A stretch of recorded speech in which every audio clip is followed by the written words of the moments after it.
The bitter Montana winter of 1886 had already claimed dozens of lives, but what cattle rancher William Hart discovered sheltering beneath a rocky outcrop would test every frontier instinct he possessed. Chief Running Eagle, the legendary Apache leader who had never been defeated in battle, lay dying for pneumonia in the unforgiving wilderness, alone, abandoned, and wrapped in nothing but torn deerskin.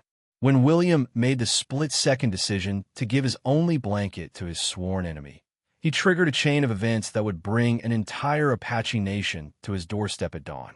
His simple act of mercy would challenge everything the frontier had taught him about survival, honor, and the sacred bonds that can form between men who should have been enemies until death. Chapter 1. Winter's Mercy. The Montana blizzard of February 1886 struck with biblical fury, transforming the landscape into a white hell where visibility extended no further than a man could spit. Cattle rancher William Hart fought through waist-deep snow drifts, desperately searching for shelter as the temperature plummeted to levels that could freeze exposed flesh within minutes. At 42, William had survived 18 brutal Montana winters, but this storm possessed a malevolence that tested every survival skill he had learned during 2 decades of frontier ranching. William's horse had gone lame 3 miles back, forcing him to abandon the animal and continue on foot through terrain that had become a frozen death trap. His thick wool coat provided some protection against the cutting wind, but the single blanket rolled across his shoulders represented his only hope for surviving the night if he couldn't find adequate shelter before complete darkness fell across the valley. Through the swirling wall of white death, William glimpsed the dark outline of a rocky outcrop that might provide windbreak enough to keep a man alive until morning. He staggered toward the formation with legs that had gone numb from cold and exhaustion, each step requiring tremendous effort as snow collapsed beneath his weight and threatened to trap him in drifts that could become frozen graves. As William approached the sheltered area beneath the overhanging rocks, he discovered he was not alone in seeking protection from the storm's fury. A figure huddled against the stone wall, wrapped in nothing but torn deerskin that provided virtually no defense against the bitter cold. Even through the driving snow, William could see that this person was dying from exposure, his breathing coming in shallow gasps that created small clouds of vapor in the frigid air. William's frontier instincts screamed warnings that had kept him alive through countless dangers. The figure's long black hair and distinctive clothing marked him unmistakably as Apache, one of the warrior people whose very names struck fear into the hearts of settlers throughout the territory. Apache raiders had terrorized isolated ranches for decades, killing families and stealing livestock with supernatural stealth and ruthless efficiency. Yet as William knelt beside the dying man, he recognized something that transcended the brutal realities of frontier warfare. This was no young warrior preparing for battle, but an elderly chief whose weathered features bore the dignity of leadership earned through decades of guiding his people through impossible challenges. The man's eyes flickered open, focusing with difficulty on William's face, but showing no fear or hostility despite finding himself at the mercy of a traditional enemy. The dying Apache spoke in halting English, his voice barely audible above the wind's howl. He identified himself through gestures and broken words, pointing to ceremonial markings that designated him as someone of tremendous importance within the tribal hierarchy. More significantly, he made no requests for help, accepting his approaching death with the stoic courage that characterized Apache responses to inevitable fate. William faced a choice that would define not only his chances of surviving this deadly night, but the very essence of who he chose to be when confronted with human suffering. His single blanket might mean the difference between life and death for either man, and sharing it could doom them both to freezing in the Montana wilderness. Chapter 2. The Sacred Exchange. William unwrapped his wool blanket without hesitation, the decision crystallizing with the moral clarity that accompanied moments of absolute choice. The bitter wind immediately attacked his exposed body, but he draped a thick covering around the dying Apache chief's shoulders, tucking the edges carefully to trap what little body heat remained. The man's eyes widened with surprise that transcended cultural boundaries. Clearly not expecting such mercy from someone his people had trained him to view as a natural enemy. As warmth from the shared blanket began to revive the chief's failing strength, he managed to communicate more details about his identity through a mixture of careful English and expressive gestures. His name was Running Eagle, a legendary war leader whose reputation extended throughout the Northern Territories as someone who had never been defeated in direct combat. Settlers spoke his name in whispers, crediting him with raids that had shaped the very geography of frontier expansion across 3 states. Running Eagle's presence alone in the Montana wilderness told a story of internal tribal politics that had gone catastrophically wrong. He explained through labored breathing that rival factions within his own tribe had orchestrated his exile, viewing his growing advocacy for peaceful coexistence with settlers as a weakness that undermined traditional Apache strength. The pneumonia ravaging his lungs was the result of weeks spent traveling through winter storms without adequate shelter, abandoned by warriors who had once followed him into impossible battles. The irony was not lost on either man, as they shared the life-giving warmth of William's blanket. Here was the most feared Apache leader in territorial history, kept alive by the compassion of a white rancher whose livestock had likely been targets of raids conducted by Running Eagle's own warriors. Yet the dying chief spoke with growing respect about William's character, recognizing courage that matched anything he had witnessed among his own people.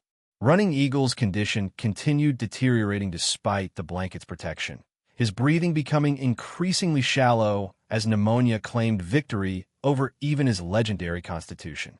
With his remaining strength, he removed a turquoise and silver medallion from around his neck, pressing it into William's palm while speaking words that carried the weight of sacred obligation. The ornament bore symbols that identified Running Eagle as a peace chief, someone whose authority transcended normal tribal boundaries. As dawn's first light began filtering through the storm clouds, Running Eagle died with dignity intact, his final words expressing gratitude for mercy that had allowed him to face death as a leader rather than as an abandoned exile. William found himself holding the medallion of one of the most powerful Apache chiefs in territorial history, wondering what obligations such a gift might carry according to tribal customs he barely understood. The storm was clearing, but William suspected that the consequences of his compassion were just beginning to unfold across the frontier landscape. Chapter 3. The Word Travels. The Montana wilderness had witnessed countless tragedies, but the death of Chief Running Eagle beneath a rocky outcrop would resonate throughout Apache society with implications that extended far beyond a single man's passing. Within hours of the storm's end, Apache trackers had discovered the scene, drawn by spiritual obligations that demanded they locate their missing leader regardless of the dangers such a search might entail. What the scouts found defied every expectation they had formed about Running Eagle's probable fate. The chief's body lay positioned with ceremonial dignity, wrapped in a high-quality wool blanket that clearly belonged to a white settler. Most significantly, Running Eagle's face bore the peaceful expression that Apache tradition associated with honorable death, suggesting he had faced his final moments with spiritual comfort rather than the despair of abandonment. The evidence scattered around the sheltered area told a story that challenged fundamental assumptions about frontier relationships between Apache and settler communities. Boot prints in the melting snow revealed that a white man had spent considerable time at the site, while the careful positioning of Running Eagle's body indicated respectful treatment rather than casual discovery. Most telling of all was the absence of the chief's sacred medallion, suggesting he had deliberately given it to someone worthy of such extraordinary trust. 3 veteran Apache warriors examined every detail with the analytical precision that had made their people legendary for reading signs and interpreting evidence. The blanket's quality marked its owner as someone of modest prosperity, while where patterns indicated it had been used regularly rather than kept for special occasions. Whoever had shared this covering with Running Eagle had sacrificed his primary protection against the deadly cold, an act of mercy that transcended normal boundaries between enemy peoples. The scouts' investigation revealed additional details that deepened the mystery surrounding their chief's final hours. Melted snow patterns showed that two men had shared the blanket's warmth throughout most of the night, while the positioning of disturbed ground suggested extensive conversation had taken place between the dying Apache leader and his unexpected companion. Such extended interaction indicated mutual respect rather than fearful coexistence. Word of Running Eagle's honorable death traveled through Apache communication networks with supernatural speed, carried by runners whose endurance and determination rivaled the telegraph in efficiency. Each band received detailed descriptions of the evidence, while medicine men interpreted the spiritual significance of a white man showing such extraordinary compassion to their most revered war leader. The implications reached beyond individual gratitude to encompass ancient laws governing tribal responses to unprecedented mercy. Tribal councils convened across hundreds of miles of territory as Apache leaders debated appropriate reactions to Running Eagle's death and mysterious circumstances surrounding his final hours. The chief's own band faced particular challenges, since their exile of Running Eagle had ultimately led to his death in foreign territory. The evidence of white mercy created moral obligations that superseded their previous political calculations. As runners carried messages between scattered Apache communities, consensus emerged around the need for direct action to identify and honor the man who had shown such respect for their dying chief. Running Eagle's medallion would serve as proof of identity, while tribal law demanded recognition of extraordinary compassion regardless of the cultural boundaries that normally separated Apache from settler societies. The stage was set for an unprecedented gathering that would either escalate frontier tensions into open warfare or establish new precedents for cooperation between peoples who had previously viewed each other only as irreconcilable enemies. Chapter 4: Dawn of the Warriors.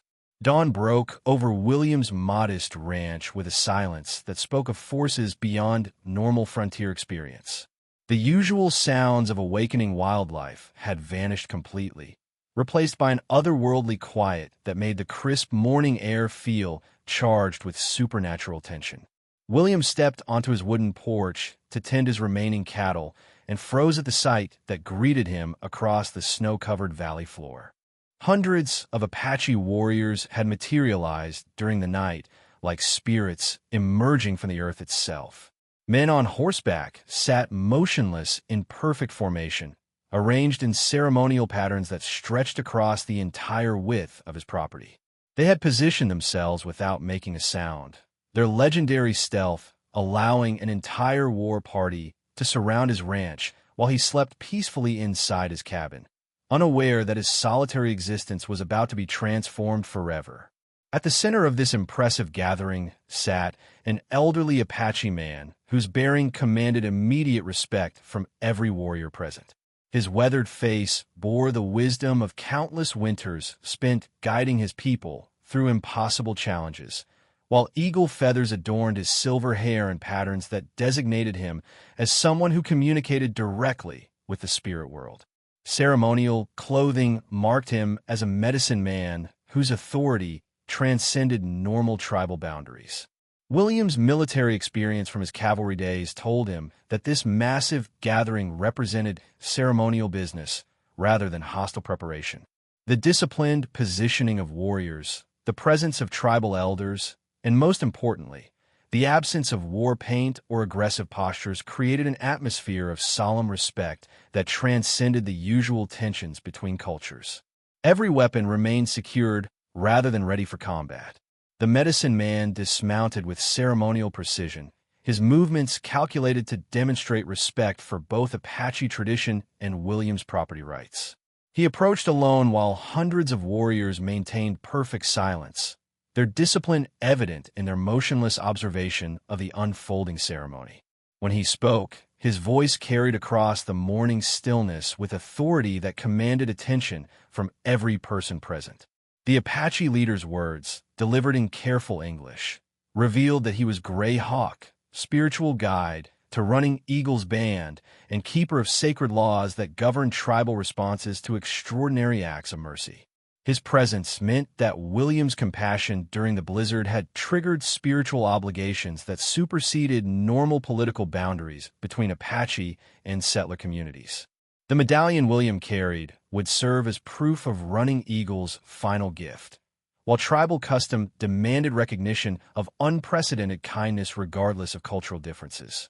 William found himself at the center of an unprecedented gathering that would determine not just his own fate, but also establish new precedents for relationships between peoples who had previously viewed each other only as natural enemies in an unforgiving frontier landscape. Chapter 5. The Brotherhood Ceremony. Greyhawk's weathered hands traced ancient symbols in the snow-covered earth as he began revealing the sacred laws that governed Apache responses to extraordinary acts of mercy between enemy peoples.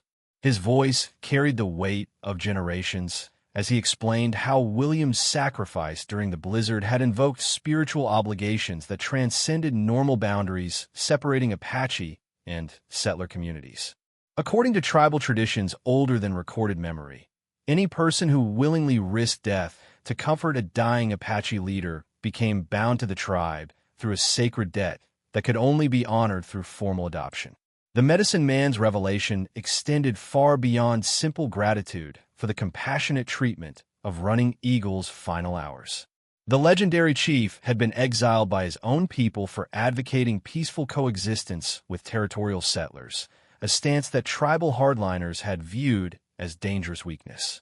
His death alone in the Montana wilderness should have ended any influence his philosophy might have carried, but William's unprecedented mercy had transformed exile into martyrdom that validated Running Eagle's belief in possible cooperation between cultures. Greyhawk described visions that had come to him during sacred ceremonies following news of Running Eagle's death, dreams that revealed the spiritual significance of a white rancher sharing his only protection against the deadly cold with an Apache enemy. The spirits had shown scenes of future peace mediated by individuals who possessed the courage to honor fundamental human dignity despite the hatred consuming frontier relationships. William's willingness to sacrifice his own survival demonstrated a character that could bridge the violence dividing the territory. The territorial implications of William's actions reached far beyond personal recognition. Greyhawk commanded respect from Apache bands throughout the northern territories, his spiritual authority carrying more influence than military leaders or political chiefs. His interpretation of William's compassion would shape tribal policy across hundreds of miles of contested land, potentially ending cycles of retaliation that had consumed the region in bloodshed for decades. William listened with growing amazement as Greyhawk revealed the complex web of spiritual law and political consequence that his simple act of human decency had triggered throughout Apache society. The medicine man explained how tribal customs recognized different categories of debt and obligation, with sacred duties superseding normal boundaries between enemy peoples. By sharing his blanket with Running Eagle, William had earned recognition as someone worthy of protection and respect regardless of his cultural background. The old medicine man's final revelation would reshape William's entire existence on the frontier. Apache law demanded that such extraordinary mercy be rewarded through adoption into tribal society, creating bonds of kinship that would provide legal protection while establishing responsibilities extending throughout his remaining lifetime. The ceremony would transform him from an isolated rancher into a recognized member of Apache society with rights and obligations that territorial law would be forced to acknowledge under federal treaty provisions. Chapter 6. Crown of Honor. The adoption ceremony that transformed William Hart from an isolated rancher to an Apache brother began at sunrise and continued throughout the day, conducted according to traditions that predated European arrival in North America by countless generations.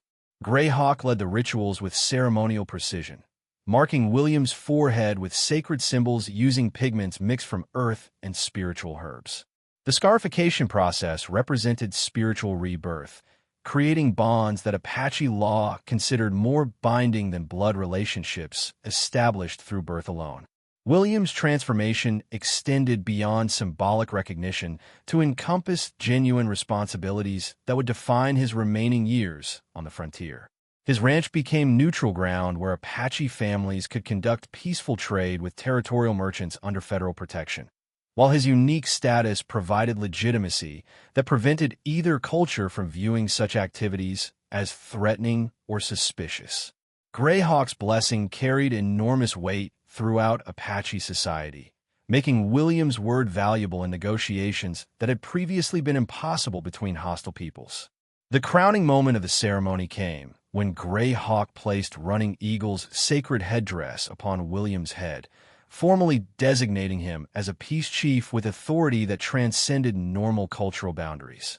This unprecedented honor carried obligations to mediate disputes and prevent conflicts that could escalate into the warfare that had devastated other territories. Federal officials would be forced to recognize his status under treaty provisions, acknowledging Apache customs and leadership structures. Within months, William's success as a cultural mediator attracted attention from territorial authorities seeking alternatives to costly military campaigns that had consumed the region in violence. His ability to communicate Apache concerns while maintaining credibility with settler communities made him invaluable for resolving disputes before they exploded into bloodshed. The transformation of an isolated Montana rancher into a bridge between worlds established precedents that would influence frontier relationships for generations. Greyhawk's prophecies found fulfillment through cooperation rather than continued hostility, proving that individual acts of mercy could reshape entire political landscapes when supported by spiritual authority that both cultures respected. William's willingness to share his blanket with a dying enemy had created opportunities for understanding that military force alone could never achieve. This incredible tale shows how one moment of compassion can transform enemies into brothers. If William's story moved you, smash that like button and subscribe for more amazing frontier legends. These forgotten acts of courage shaped the American West.